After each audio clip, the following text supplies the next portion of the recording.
Hey everybody, welcome back to RPG Imaginings. I just received a Kickstarter in the mail a couple days ago, and I thought that this would be a good opportunity for me to say happy holidays to you all.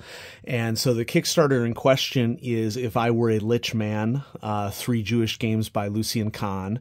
And I'm going to show this off to you, but given that this is the holiday season for many religions, I also thought that I would do a couple of more, just for those of you who are curious as to some games that could be useful for holiday purposes for a variety of different world religions.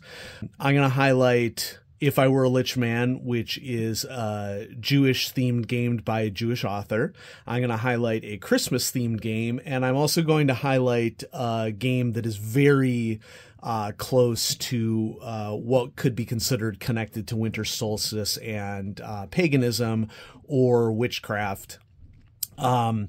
There are other holidays during this season that I haven't really been able to find any games that are connected to, but please correct me if I'm wrong. So if anybody celebrates Kwanzaa coming up here, please let me know of any games that you know are themed to that.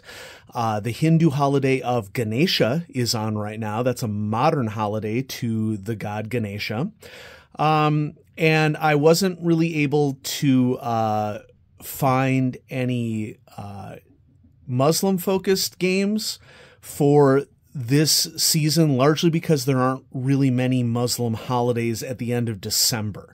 The two major Muslim holidays tend to happen in September or around March or April. So, that being said, let's dive into If I Were a Lich Man, 3 Jewish games by Lucian Kahn. And this is a set of 3, like, small group games, sort of maybe in the spirit of, gosh, what am I thinking of? What's the cell phone focused RPG? I'm thinking, you know, that one, like, but these are 3 comedy focused games.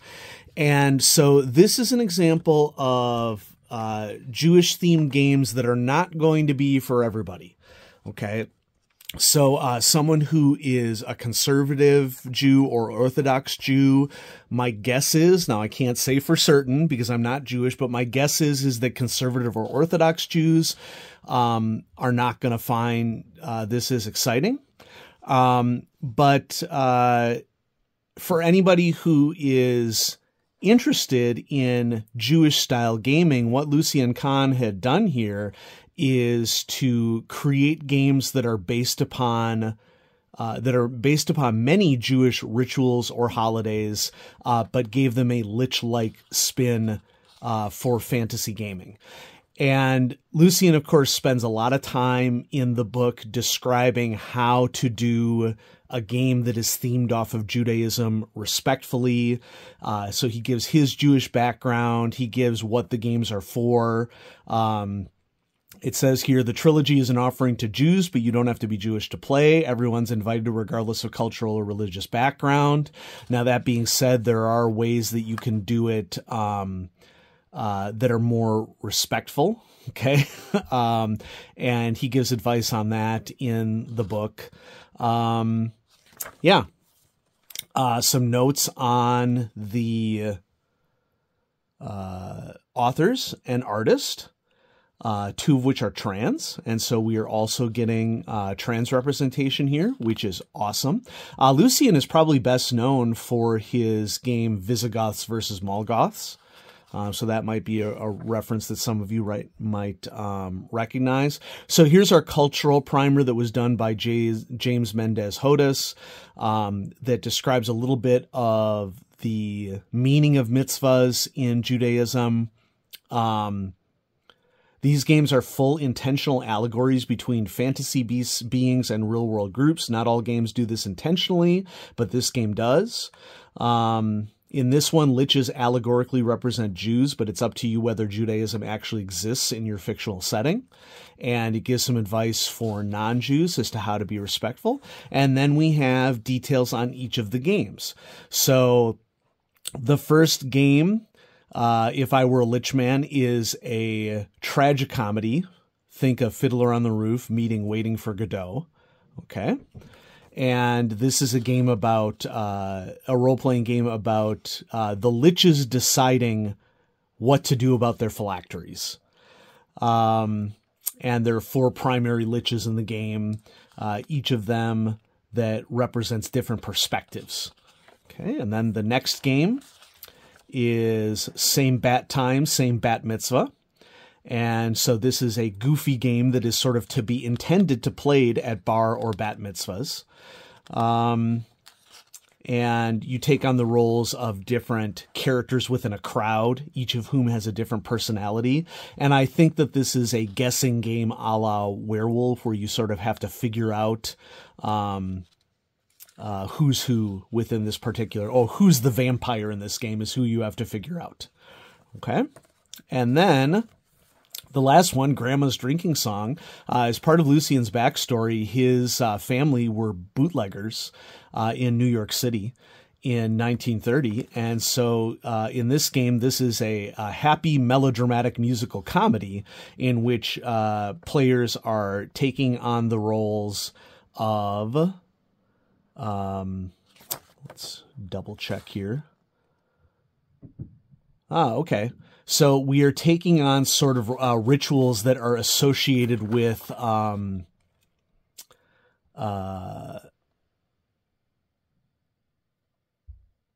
food that was made.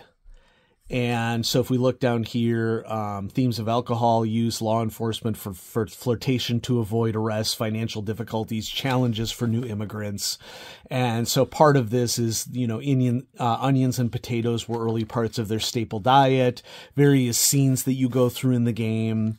And then you're composing songs as you go along.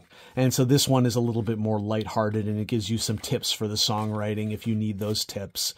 And then there's this really interesting essay at the back about Lucien considering adding orcs to the game. But when he consulted with James Mendez Hodes,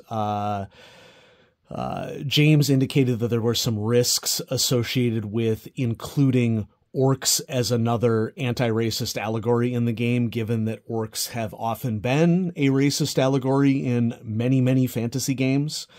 And so this is a really interesting article that I read. Please don't come at me in the comments about orcs as racist allegories. This is well established in the literature. You not knowing things does not mean that they do not exist. Okay.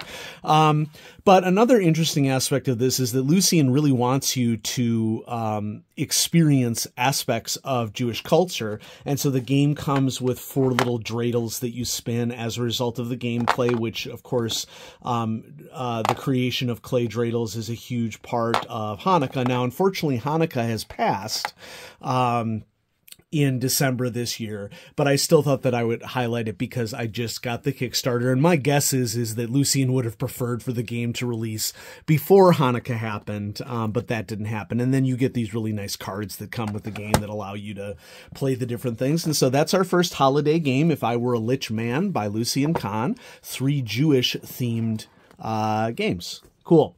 All right, next, let's go to Winter Solstice. Winter Solstice has passed, but I just want to redux Wise Women on the channel because Wise Women is still one of my favorite role-playing games that has come out over the last couple of years. This is a game by a Polish woman, Aleksandra Brokman, and she goes by Cassandra. And this is a game about a coven of witches from the perspective of the witches.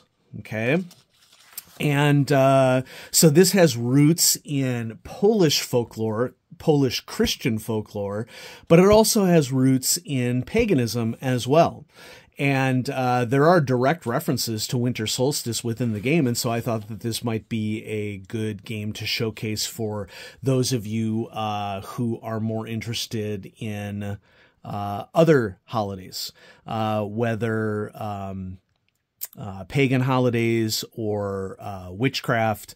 And so Wise Women is basically about the players taking on roles of these women and their coven and trying to strike a very strong balance between helping one's community and not being discovered as witches, because of course we all know that witches, whether they do good things or whether they do neutral things or whether they do bad things, are persecuted in societies. And the characters here, you would decide initially whether you were using light magic or dark magic, and then you work together to form connections, kind of a la Powered by the Apocalypse. You choose connections to the community, and then you select 3 plants to use, because this is also an herbalism focused game. And so in this game, what you are doing is different combinations of plants will influence different outcomes. And so the idea here is that you can use these plants to influence your community in small ways. A majority of the time that could be to help the community. It could be to defend themselves against people who are attacking them. It could be to defend against supernatural threats. And so the idea here is that there would be supernatural threats that are threatening the village that non-witches would know nothing about, but the witches would be using their herbalism and their magic to defend the community from these supernatural entities. But the central irony, which of course is the central irony behind a lot of situations associated with civil rights, is that the community hates them even though they're doing good. So we're mixing together these things with social drama and role playing. And then there's this cool section of the book as to what the different plants are and what the plants can do. And Cassandra had a great artist who did all of the illustrations for all of the plants that are present in the book. And then we also have a bestiary at the back. But a big thing that I want to highlight as part of this game is that Cassandra has continued to support the game since its release in 2021. And if you purchase the PDF, I think that you have to I had to contact Cassandra directly in order to get my copy. Because, you know, the print run was the print run for these. But the game is certainly available as a PDF on DriveThru, and I'm really grateful that I have a physical copy of the game because I love this game. But Cassandra has continued to release other components. So there is an expanded bestiary that was released that gives supernatural threats from folklore from the area around Poland where Cassandra is from. And in each of these entries, it details the individual creature, what it would do to the village in the Wise Women role-playing game, and then ideas for additional plots that could be done. And these are actually pretty detailed plots that you get as part of this additional supplement. And so I just print them out and staple them together. Released last year around solstice time was Festivals and Customs. And so these are various festivals that exist in Poland. Some of these are Christian, some of these are Slavic religious holidays. But it allows you to get a pretty good understanding of what religious variation has existed in the area around Poland through time, whether older festivals or festivals that were co-opted by Christianity, which is of course true for many holidays in the Western world, and then just straight up Christian holidays, but how they would be dealt with in a village that includes the witches. Okay, so here's an example around solstice time, but also around the Christian holiday season. We have Seshoch Dre Godi. Okay, so I always appreciate the pronunciation guides here in Wise Women. Generous festivities. This festival began on the winter solstice, celebrating the victory of light over darkness and beginning of the new solar year. It ended around the 6th of January. With the advent of Christianity, the celebrations transformed into the celebrations of Christmas and Epiphany. And of course, any of people in the audience who study religious history, every major world religion has changed over time. Okay, it's not like a definitive text was barfed out and the religion went unchanging. All religions have changed over time. So here we have festivals and customs. This came out last year around solstice time. And this year around solstice time, I got an email from DriveThru that said that Wise Women had been updated. And what we have here is a multi-part scenario for Wise Women that Cassandra just released. I didn't pay anything extra for this at all. It was just released. And so it's really cool when makers of a game are passionate about the game and they release things for the game that they don't have to for free on DriveThru. And this is an example. So this supplement for Wise Women introduces devils to the game and includes an adventure telling a story of a devil who visits the village of Barovka. The description of the devils, like the whole game, is derived from Polish and more broadly Slavic folklore. The devils were, of course, alluded to in the Wise Women core book and earlier supplements. Here they get a proper description, including examples of specific devils from Polish folk stories and plot ideas featuring these twisted creatures. And so here we have the information about the specific devils, what they would do to a village in, standard bestiary format for Wise Women, ideas for plots, and then we delve into the bargain, which is a scenario that has been written for the game. And so that's another cool thing that you get if you purchase Wise Women PDF on DriveThruRPG. I'm going to include a link in the description below for any of the products that you see in this video so you can check them out yourself. And now we'll get to a Christmas scenario. This is the Dungeon Crawl Classics 2020 holiday module, The Doom That Came to Christmas Town. And the reason why I picked this up, I've had this for, I think, a little over a year. Maybe not over a year, maybe around a year. I picked this up in my FLGS. One, I like silly role-playing, okay?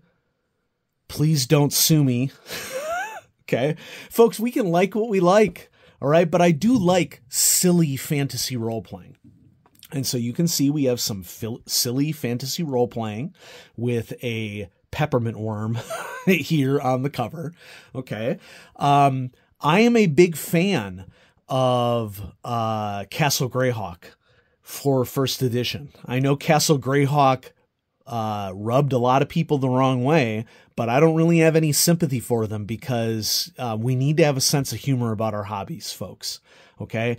Now, granted, I'm also Team Arneson, so I don't really give a crap if people feel like something is insulting to Gary Gygax or not. And I do have a video that's going to be coming out in 2024 that I've been preparing for, taking a look at Dave Arneson's work and his contributions to the hobby, because I believe in history being told factually, regardless of the topic. And with regards to role-playing history, there are a lot of facts that people ignore about the hobby, and there are a lot of facts about Dave Arneson that I am discovering that people are ascribing to Gary Gygax. There are things that people think Gary Gygax contributed to the game that are largely things that Dave Arneson contributed to the game. So I believe in credit where credit is due, and that is going to be a video that's coming out here shortly. But let's take a look at The Doom That Came to Christmas Town, a level 2 adventure by Marzio Muscadere. And so right off the bat, we have the famous Yeti from the Christmas TV show. This is a hex crawl adventure in which individuals are crawling hexes to do specific things. And I'm going to go ahead and get my PDF of this before I show the video. So this code will no longer be effective, I'm sad to say, because I do want the PDF of this because I do intend to run it. But basically this is a scenario that is themed around Christmas time. And if we look right here, this is probably the best place to start the introduction. The Doom That Came to Christmas Town sees the characters embark on a heroic quest to rescue the holidays and save the spirit of Christmas before it vanishes from the world. To do so, they must possess the fortitude to endure the merciless and frozen wastes of the North and the courage to face cold-hearted and hateful creatures. But upon their journey, they will come to learn that truth's strength does not reside in feats of power or might, but in acts of kindness and mercy. And above all else, the true spirit of Christmas dwells within us all, along with a desire to crit the Grinch. Designed for a party of second-level characters, this adventure harkens back to classic holiday stories and network TV fun we grew up with: Rudolph the Red-Nosed Reindeer, How the Grinch Stole Christmas, and Santa Claus is Coming to Town, just to name a few. Admittedly a more lighthearted fare than most DCC aficionados are accustomed to, this adventure does not lack in complexity and is filled with high-stakes danger that even the most seasoned player will find challenging. Love it. Okay, and then we have an author's note here as well. It is no secret that 2020 has been a hard year on us all. You're telling me, fam. So it is my sincere hope that you are able to find the time to have some fun and play a game or two with your family and friends this holiday season. I love this. Okay. 2020 was not great. My 2021 was actually worse, folks. Yay! But I love the fact that somebody is getting creative in a time of hardship and sharing it with somebody else, which is what many holidays are all about. Whether Christmas or the Festival of Ganesha or Winter Solstice or Hanukkah. And if by some good fortune this adventure is one of those games, then please know that I am humbled and hope you find some joy and respite, even if for a short time while doing so. After all, life is more fun if you play games. Here's to a better 2021. And I really appreciate this because, folks, we do need to have a sense of perspective about our games. Okay. As a teacher of adolescent psychology, we spend a lot of time in my courses talking about how difficult perspective taking can be for adolescents and why, as educators, it is really important for us to recognize some of the cognitive development that still needs to happen in adolescence. We also know through psychological research that there are a lot of adults who really struggle to develop particular cognitive skills, perspective taking being one of them. And so if you've ever heard the phenomenon of the 40-year-old adolescent, of which there are a few in gaming, it can sometimes be difficult for role players to take perspective on things that we're talking about. And we can't be serious all the time about everything. Okay. Like, I know hurt exists in the world, totally understand that, but that doesn't mean that we take out our hurt on other people as a result of being associated with gaming. So there are a bunch of different areas to investigate in this hex crawl. All sorts of problems to investigate. We have the Isle of Misfit Toys, just like in those cartoons that many of us watched that were produced in the 60s. I was not alive at the time. We have an abominable snowman. There's all sorts of cool stuff. And then one of my favorite things here is that we have character profiles of various holiday themed creatures. So we have a elf foreman, we have Cindy Lou Who, a halfling ranger, we have Fireball, a fledgling reindeer, Sam the Snowman, Mrs. Claus, SD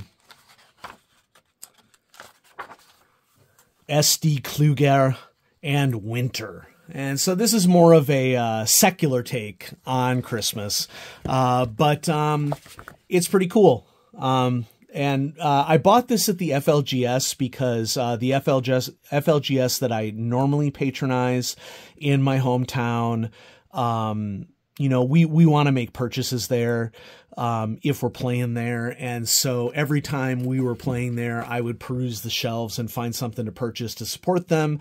And over the course of the last year or so, I think I purchased this in 2022, maybe sometime around November or December. But this was my purchase to say, hey, thanks for letting us game here. We really appreciate it. And so there you go, folks. There's some holiday themed games from me at RPG Imaginings. And, I hope you learned something from this video. There are lots of holidays that happened around this time, and it can't be wrong for us to learn more, folks. Okay. And so if I helped you to realize that there's a wide variety of passions that exist out there and that gamers love to share of themselves with the hobby, whether it's sharing part of their religion or their holidays, anything that they're passionate about, that's what RPG Imaginings is all about. And so thank you so much for watching, everybody. Happy holidays to you all. Bye-bye.